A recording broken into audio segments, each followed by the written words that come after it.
What is your name? My name is George Perez. And what do you do? I'm a comic book artist and have been doing it proudly for 35 years. Are you a fan of Bettie Page? Have been even before I was a comic book artist. It was one of those type of things that her image was so indelible in my mind even before I knew what her name was, because I had seen photos of her or illustrations that were inspired by her, and thanks to comic artist Dave Stevens, when I finally put a name to the face, I was able to research her and enjoy the one woman whose photographs from that era have inspired me as much as Marilyn Monroe's.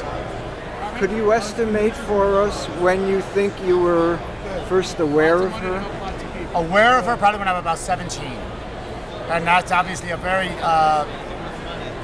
developmental age for awareness for a young man, particularly since I wanted to be able to draw pretty girls, and that image of sultriness and innocence that Bettie Page embodied was just so infectious. And of course, the big smile framed by that wonderful banged hairdo was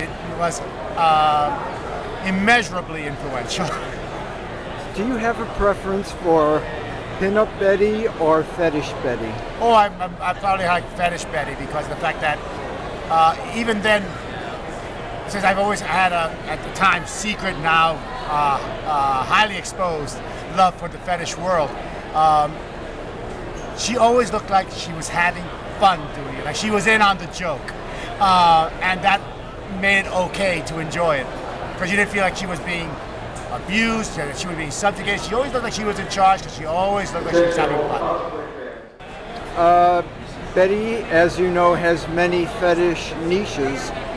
Is there any one or more in particular? Oh, I mean, I loved her bondage stuff, obviously. All the cat fighting. I mean, that's a tough one. I love the bondage. I love the cat fighting. If she lost the fight, got tied up, then we're golden. So you preferred her to be the loser rather than the winner?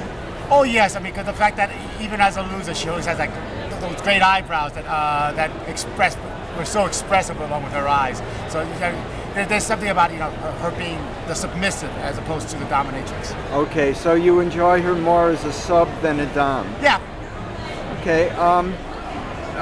You're also known, of course, as a great good girl artist. Are there any qualities that you feel she exemplifies for that? Well, the thing is, like a sense of wonder in her eye. Like I said, you're in on the fun of it, and the fact that she is so expressive. She says so much with her face that if you just like when I try to draw female and male characters, to be able to get the body language and face to express so much in a single look, then it makes storytelling so much easier. And I can imagine that for her photographers, for Bunny and Irwin Claw, anyone who worked with her, that expressive face made one photograph worth hundreds of other models' photographs. Thank you, George. Thank you. It was a real pleasure talking to you.